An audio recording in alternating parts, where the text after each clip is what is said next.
लेकिन उस रिहर्सल का बहुत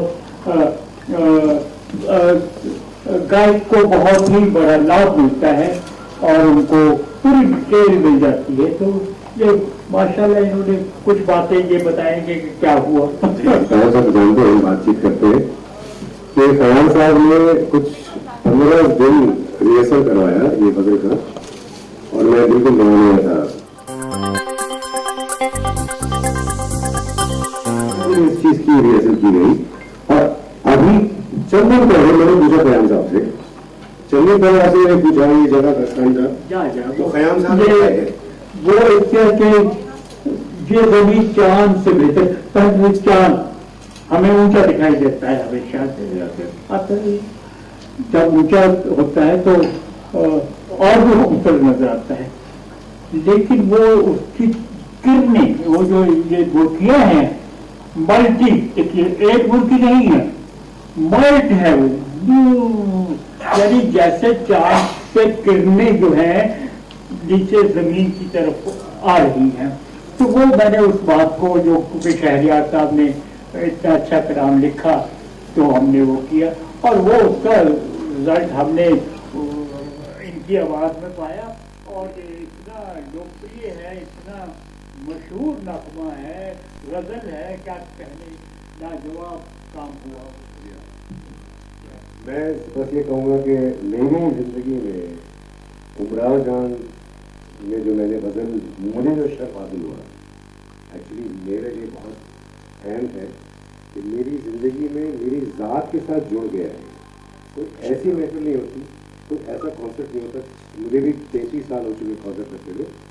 उमराव जान की गजल मैंने छेड़ी और ऑडियंस में तालियां बजनी शुरू की, हत्ता कि यंगस्टर्स भी तालियां बजाते।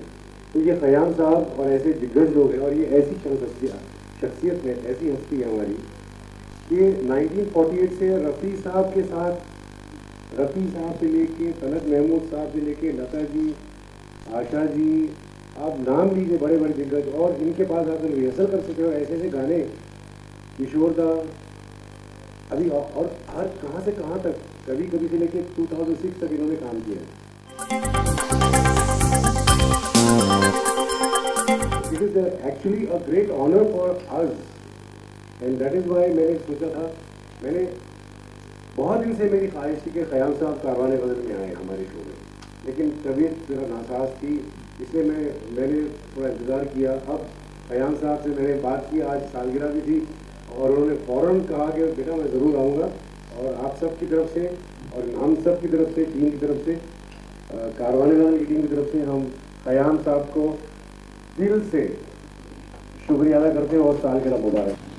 जो तख्लीक हुआ, तख्लीक का मतलब क्रिएट हुआ, तो वो हमारे दिल के करीब है, हर नगमा। लेकिन आप लोगों को कौन सा पसंद आता है, और हमारे तो नगमात ऐसा कोई नगमा है नहीं कि ना पसंद हुआ हो। हमेशा हर नगमा हमारा पसंद किया गया है। और ये बुलंद पाया शायरी और बुलंद पाया मौसीकी संगीत और मेकर्स और क्या हुए। तो ये और हमने कोशिश की कि हर ट्यून क्रिएटिव, आप कोई धुन मेरी कोई बताए कि खयाम साहब आपने यहाँ से उठाई, बताए, कोई चैलेंज कोई नहीं कर सकता, क्रिएशन है वो।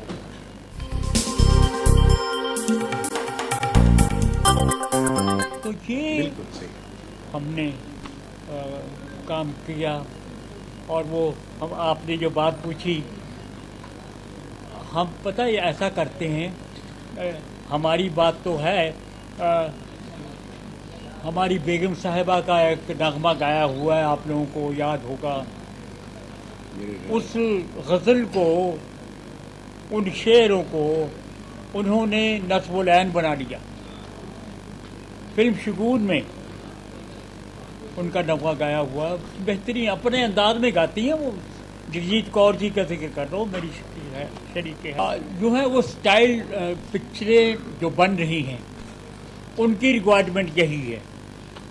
मैं I will not blame our young music composer ना, उनकी जो डिमांड है वो हमारे नौजवान पूरा कर देते हैं और वो जो उनका मकसद होता है वो पूरा हो जाता है, वो कामयाब है। मैं वाजपेयी साहब के लिए गा रहा था जब वो प्राइम मिनिस्टर थे 99 दिसंबर 31 2000 जो आ रहा था केरला में, और सिर्फ 5 आदमी थे और मैं था, और उनकी फरमाइश क्या थी, फैज़ सुनाइए गुलों में रंग भरे, अहमद फराज सुनाइए रंजीशी से ही।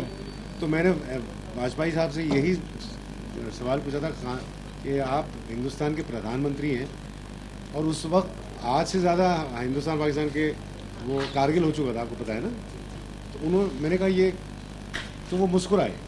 तो मैंने कहा वाजपेयी साहब यही बात, इस बात की दलील है कि फनकार और फन की कोई सरहद नहीं होती, लेकिन जैसे कि अगर मेरा सगा भाई भी बुरा गाता है तो मैं नहीं सुनूंगा ना उसको, बर्दाश्त कर लूंगा लेकिन सुनूंगा। हमारी इंडस्ट्री, म्यूजिक इंडस्ट्री की इतनी बड़ी हस्ती है, रियली लेजेंड है। तो मुझे बड़ी खुशी है आप सब आए हैं, बिकॉज 50 इयर्स का करियर का 48-49 से लेके आपको पता है बेगम अख्तर साहिबा ने किसी और की कॉम्पिटिशन नहीं गाई, इनकी गाई है, ये आप लोगों को पता नहीं होगा। और बेगम साहिबा ने HMV में कहा ये कि मैंने कभी ज़िंदगी में किसी और की कॉम्पिटिशन नहीं गाई, खयाम साहब की जो गाई। तो उन्होंने ये भी कहा कि खयाम साहब ने मुझे गवाया, मेरी आवाज़ बिल्कुल 24 साल की लग रही है, और ये उनके वर्ड्स है, मेरे नहीं। तो ये ऐसी हस्ती है, वहाँ से लेकर कभी कभी त्रिशूल, उमराव जान, बाजार, फिर आपकी लोरी, फिर यात्रा 2006 मैंने गाया उसमें। तो मेरा मकसद कहने का कि we have a legend today in our midst.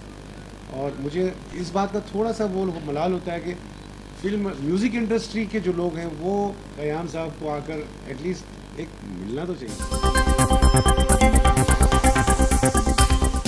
और मुझे यकीन है कि जो समझदार हैं वो करेंगे, लेकिन अनफॉर्चुनेटली अगर ये हॉलीवुड में होते ना आज तो बहुत बड़ा फंक्शन होता है, मजाक नहीं कर रहा, बहुत बड़ा फंक्शन होता है, सारी इंडस्ट्री वहाँ आती to give due, because he is a living legend यार। तो एनीवे चलिए इस बात पर हम फिर से 88th बर्थडे की सालगिरह मुबारक।